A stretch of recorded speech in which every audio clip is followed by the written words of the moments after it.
friends, and welcome back to my channel. My name is Bethany. I am a future author, current spiritual life coach, and on this channel we bring light to the false beliefs. I don't know where that came from. False beliefs taught to women in church, talk about church horror stories, and navigate through spiritual trauma.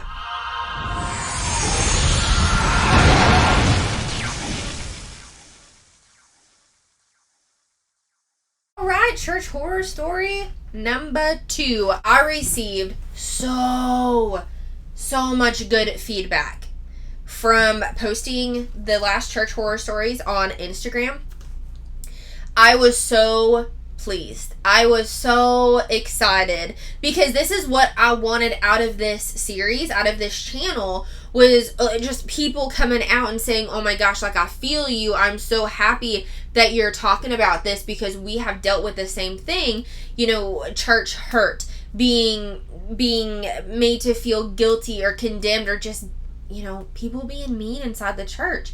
And that is why I'm doing the church horror story, so we can talk about crazy things that have happened to us in the church, what has happened to you personally through somebody else, or you have a weird, crazy experience. So if you have a church horror story, an experience that you haven't talked to anybody because you've made to believe that it was your fault, it was shameful, it was condemned, you had to, you got into trouble for something, or it was just a crazy, unsettling church service like I'm about to talk to you about, I want you to email it to me. I'll put my email in the description box below, and you can email me your church horror story. Please put in the subject line church horror story so I don't accidentally delete it or not look at it. I would love to shine light on your experience and on your story, because the more stories that we put out into the world, the more we are going to make aware and bring light to these situations, because we were made to believe that everything that happened in church equals good, and that's not the case. And I am here to explain that to y'all and to really get it out there and to be an advocate for those who have been hurt inside of the church through my stories and through other people's stories. So if you want it anonymous and you don't want me to say your name or the church name or anybody else's name for that matter, just put that in the email too, and I would be more than happy to do that for you. So today's episode is all about, I'm like in a cozy position because we about to talk, girl. We about to talk, girl. I was raised in a Pentecostal church since I was like forever. And it would be an odd service if somebody didn't speak in tongues, nobody was running around the building, we weren't there past 1, people weren't shouting. That was normal for me. That was a normal church service. This was when I was in 8th or 9th grade, and there was a traveling ministry. I'm not going to say the name. It's the ministry. They came. I don't know if they were invited or they said, hey, I want to go to your church. But anyway, a 4-night revival, 3 or 4 night revival lasted for 4 weeks. We were in the church every single day, every single evening for 4 freaking weeks. I am not exaggerating. For 4 weeks. And it took my home church 4 weeks to realize that the ministries wasn't an ethical ministry because of their over preaching and over consumption, not consumption, but their over preaching, over teaching of money, right? And should money be preached in church? Absolutely, sure. Like, go for it. Fantastic. Love that. Get your tithing on. Cool. However, every church service, there was a little bit of, a little bit of talking money. And the offering plate, no joke, was passed around every single freaking night. It took my church 4 weeks to be like, oh, yeah, money. Yeah, they're probably here for money, right? I feel like after the 4th night of their 4-night revival, it would be a conversation of, are y'all going to talk about anything else other than money? So, 4 weeks. In this 4-week sesh revival, a lot of things went down that I was thinking, that's interesting. Why did it happen that way? So in this ministry, every single night it seemed as though we would have an altar time. So everybody would go to the very, very front. And for some reason, every single time, everybody would fall out in the spirit. Because that was a normal thing. That was just a normal thing that happened. But this happened every single night. And it got to a point where I was starting to ask myself questions because I wasn't allowed to fully ask, questions to anybody higher than me. Or I believed I couldn't because I'd be shamed and condemned for it. Or made to believe that your faith is being shaken, you shouldn't ask questions. There was a moment to where I would 100% allow myself to fall if somebody had their hand on me because I didn't want to feel left out or ungodly. So I was on stage for some reason, I don't remember, and it was like a choir. So everybody, there were so many people there, and all of a sudden the prophet or the prophetess or the minister or whoever was speaking at the time waved his or her, I think it was a dude, waved his hands across like everybody, and it was like domino effect. It was like one person fell and now everybody fell.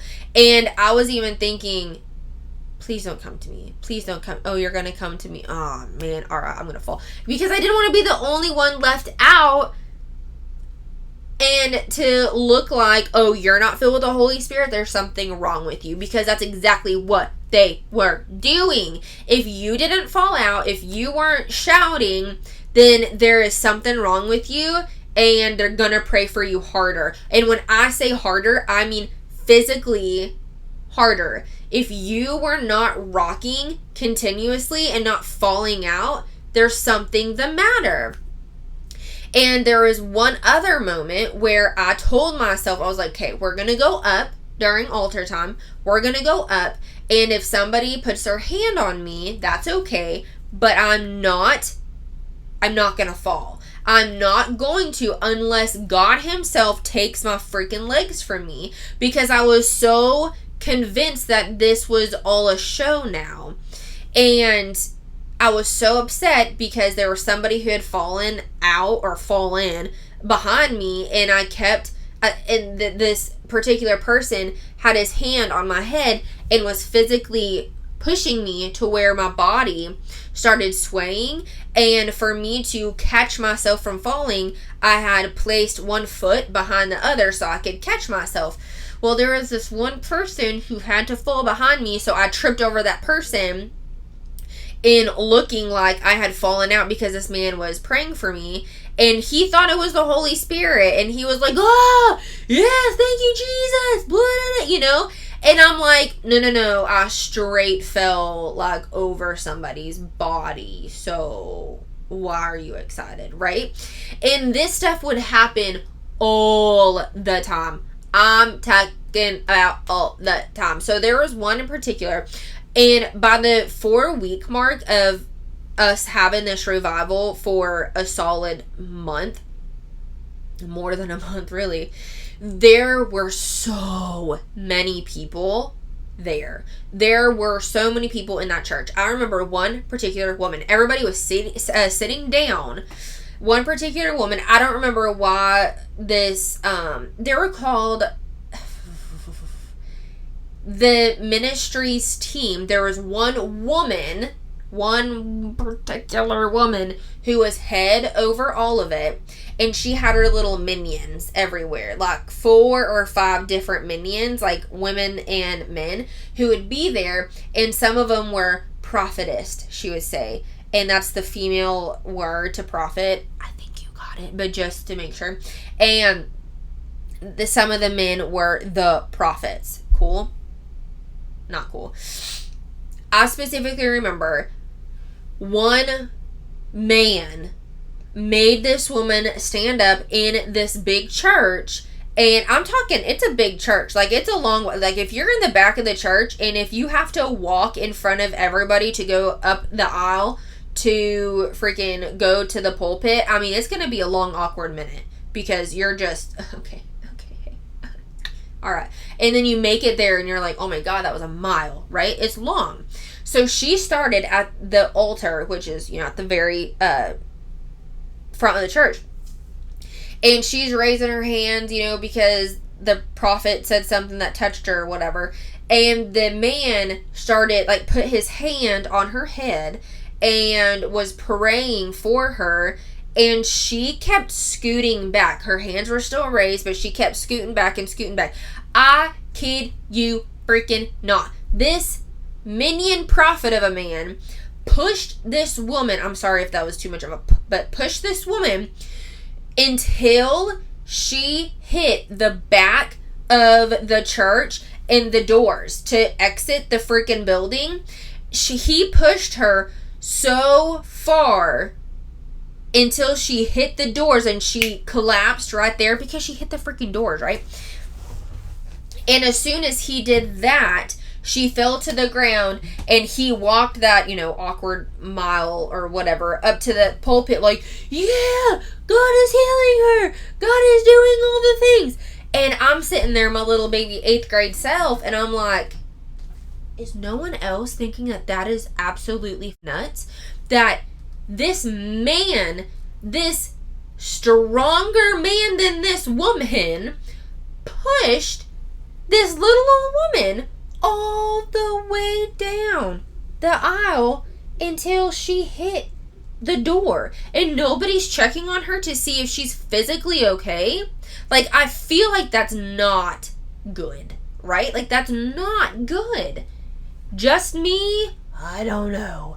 So there was another moment. My best friend was experiencing all of this with me, and I was so, we joke about it now. But because of how I was raised, of being, you know, holy, and I have to do all these things right, and I was, you know, a core youth group member, I was so incredibly jealous of my best friend, and I will tell you why. So, we were, again, at the service, the wonderful services that they were, and the woman who was head over the ministries was over the ministry. She pointed at my best friend to come up to her. Oh my god, this is so bad. To come up to her, and I was like, why are they calling her and not me, right? Because, oh my god, whatever. And like, why are they calling her and not me? Like, what is going on? And I got so jealous, and I was wondering, like, what was going on. So the woman head over the ministries, she wasn't on stage where the pulpit was. She had her own pulpit. Cool. She moved her own pulpit to so we could, like, be eye level with everybody. And she was like, come up here to me. It was crowded. It was crowded. So all attention was to my best friend, to Ashley. And the woman put her hand on Ashley and said, okay, this woman was standing, right? And so she put her hand on Ashley, and she screamed at Ashley and said, I pass my mantle on to you. And the woman moves her body, and Ashley freaking falls out. I don't think she actually did, but we've talked about this before. But this woman didn't try to help her. She was wanting a show so badly that she was risking somebody's body and health, and obviously mental health too, to make it a freaking show and to make it a fun, cool, Jesus did all the things kind of show, when in reality it's bro, is she good? Is she okay? Is Ashley good right now, right? So and then at the same time too, when you are on the floor, speaking from experience, when you are on the floor, it's when do I get up? When do I get up? Because I know that as soon as I open my eyes, there are so many, 7,200,000 million eyes are going to be on me. And that's going to be uncomfortable. And everybody's going to be like, oh my God, God worked in you, didn't he? And you're going to be like, yeah, you did. And they're going to be like, what happened? And it's going to be a freaking mess. So you're like, what do I do? Do I sit and fall asleep on the floor? Okay, yeah, we fall asleep on the floor. Fan-freaking-tastic. And that's what happened. So that's lovely.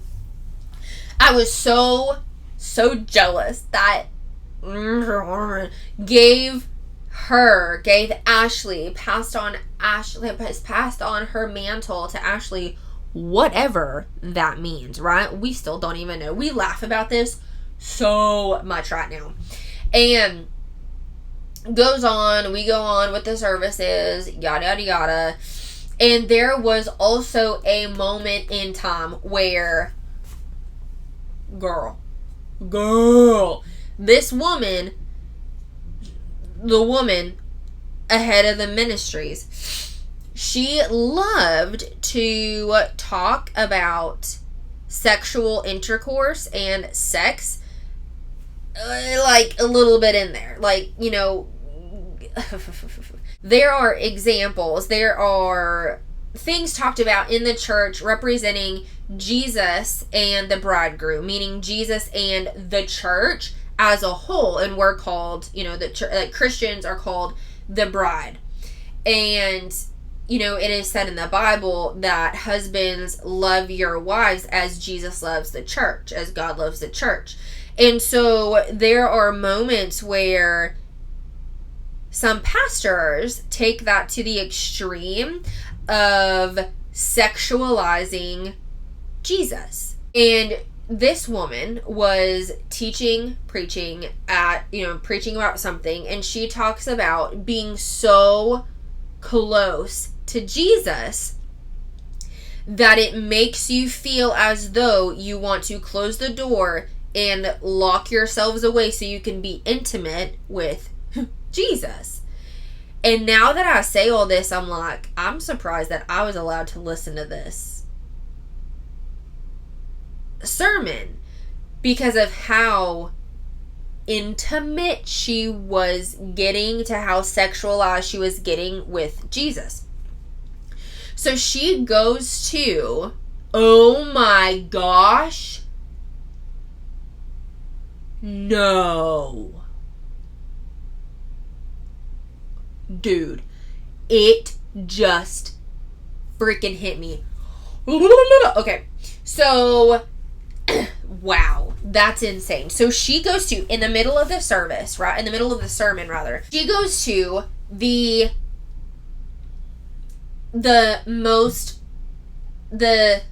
Bachelor of the church service. He was a middle-aged man who had a divorce, who had been divorced once, and who wasn't married yet to another person. He's married now, but in that time he wasn't dating, I don't think. And I grew up with his daughter. He is also a very wealthy man. So this woman that was explaining the intimacy that you should be having with Jesus and sexualizing those moments, she walked up to this particular man, and I had like a moment because I had forgotten that he was a very wealthy man. Everybody knew it. It was talked about. from the house that he lived in to the cars that he would drive. Like, you just know. And he was humble about it, for sure. But it was, I mean, like, duh. Like, come on. And she walked up to him. Everybody's sitting down. It's a regular church service. And she walks up to him and talking about the intimacy with Jesus. And she was like, stand up. Uses his name. Stand up. And he's a good 6'5", 6'6". He's pretty tall man. And everybody knew him or knew of him. And this woman was very short. And she makes the most awkward part of this whole service. So again, she's talking about the intimacy, sexualizing with Jesus. And she goes up to him. She says, stand up. I want to show, like, the congregation what I'm talking about. And she grabbed a side of, because she's holding the mic, and she grabs a side of his face and stares at him. And I'm like, what? What are we doing? What are we doing? And she's staring at him.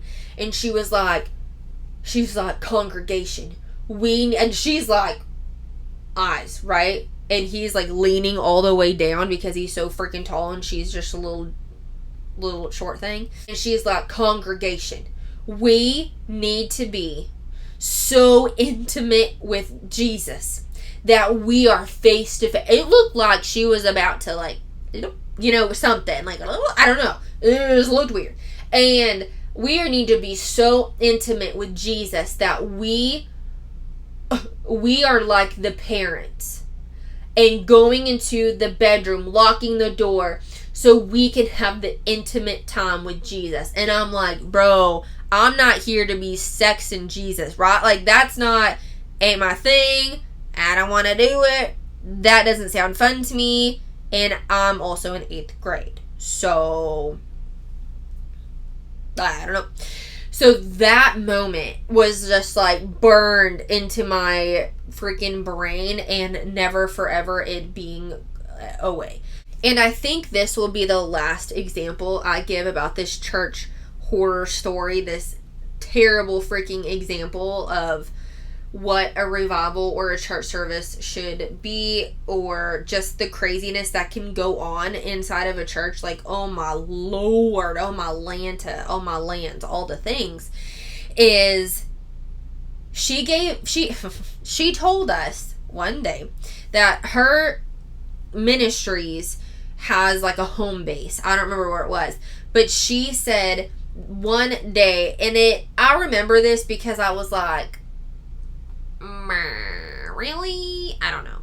Because where I grew up in Missouri, I'm in Texas now, but where I grew up in Missouri, I mean, you're Tornado Alley during like the summer time, like April, May, June-ish. Not really June, but like April, May, whatever, March, April, May, is tornado season. Because that's when the weather's changing and patterns changing and all the things. She was saying that there was a tornado that was headed her way to the whatever ministries, their home base, and all of them went outside, which is not weird because that just happens. You always go outside. But they went outside and started to pray. And when they started to pray, the power of their prayers, which, side note, there is power in prayer. But I only say BS to this because of everything that I saw from her. Cool. Do I think this could actually happen? Sure. Do I think it happened to them? No. No. She said they went outside, started to pray, and the clouds completely opened up over their office, over their home base, and it was raining and storming everywhere, but it was only sunny where they were standing.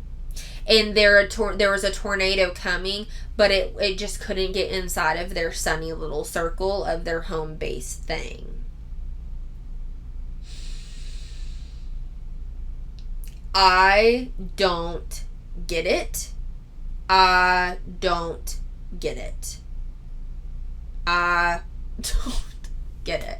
Like, when I heard this for the first time, I was like, oh my God, God is great. Like, of course, like, he wants to keep you all safe and all these things. But after the 4 weeks of witnessing how freaking of a monstrosity all of this, like, whatever happened, I was like, BS to that.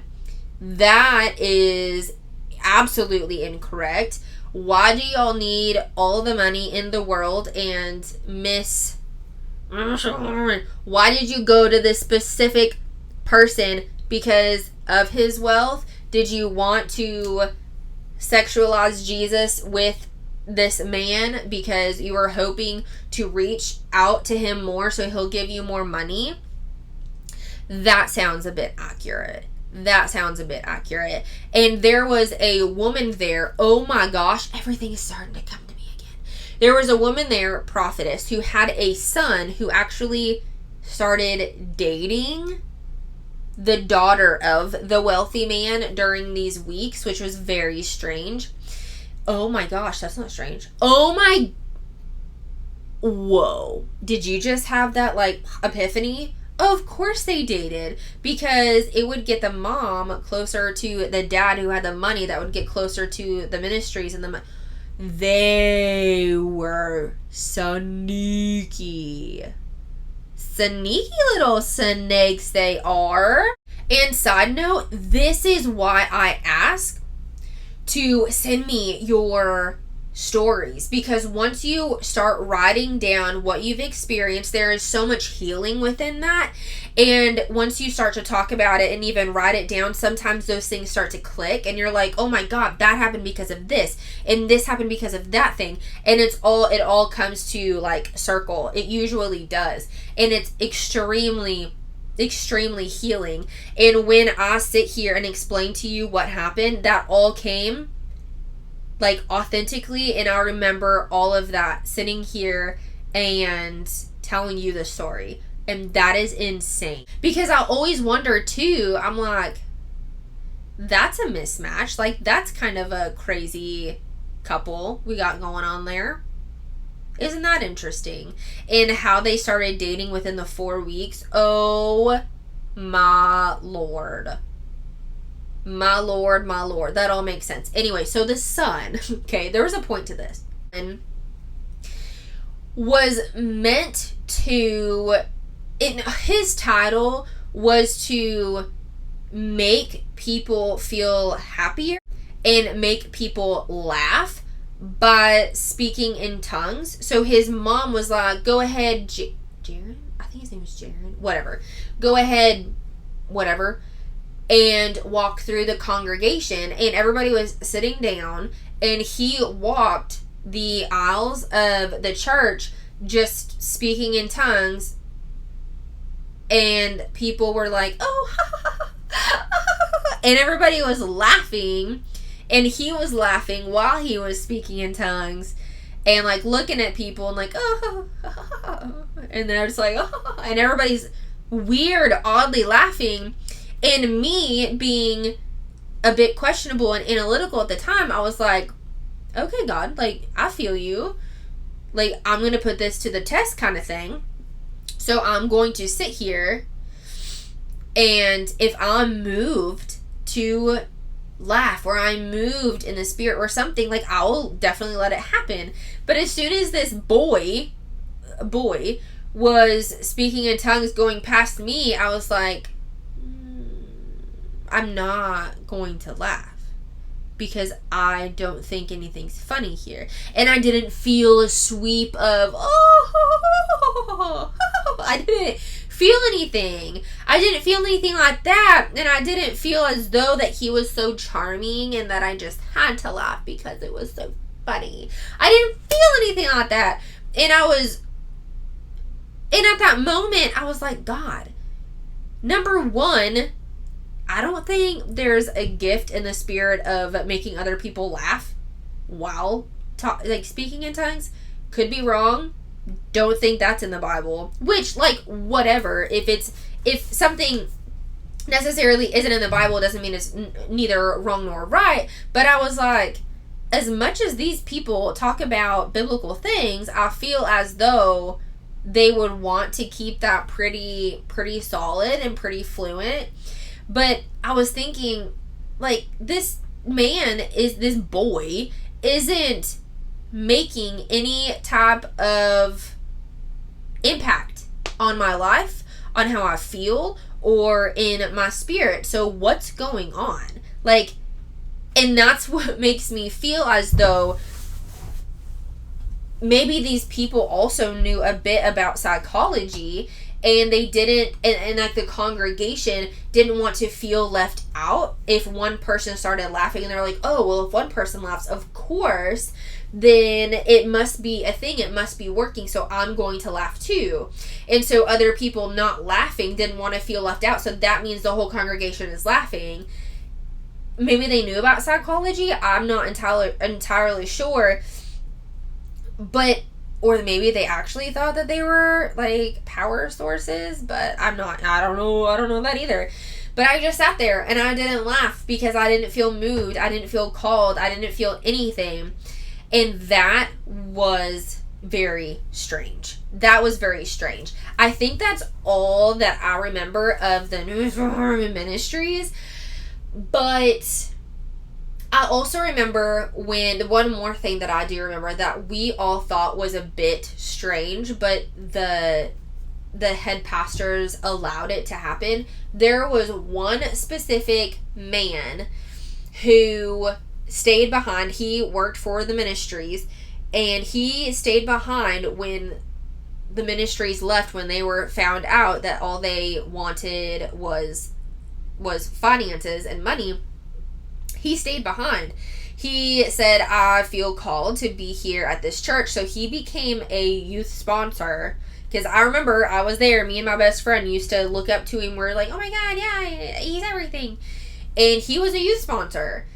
But now I'm like, adult supervision in the church, where were you? Where were you? Like, why are you allowing this grown man who literally was only at our church to receive money with the ministries, why are you allowing now him to work with the children? Because youth, still children, right? Why are you allowing that to happen? And before you know it, he decides to leave the church because he had been making immoral decisions with some of the married women inside of the church. Shocking, isn't it? Because if your goal is money, right? If your pride and if your goal is the financial part, then you're probably going to do anything and everything to get it no matter what. So I feel like that should have been a red flag for all of the authority figures within that church. But I think they were so excited that somebody was drawn to their church, and I'm sure there was a conversation of, I didn't know they were all about money, whatever. But I mean, that's all assumption. That's all assumption. Not saying that actually happened. But yeah, he left behind the ministry. He stayed and became a youth sponsor and left quickly after for immoral things with married women inside of the church. So that was fun. Great. Now, I think that's all I remember from that crazy revival, 4-week revival moment of the New Ferrari Ministries. And again, if you have any church horror stories, church weird, crazy experiences, or simple encounters that you might have had with somebody that you thought were a little questionable, please send them to me. I would love to bring light to your story, bring light to all of these beautiful, beautiful healing moments, because that is ultimately why I'm doing this. So we can, as a collective, and as I am healing my own personal spiritual trauma, we can all heal as a collective together. The ones that have been hurt by the church and ones who have and are experiencing spiritual trauma, we can all heal as a collective, while I am the one shining light on all these stories and all these situations and the false beliefs taught to women inside the church. So if you want to send me your story, please go down to the description box below. My email will be in there so you can send them to me. Okay, I love you so much, and remember, you are the greatest of all time, and I will talk to you next week. Bye.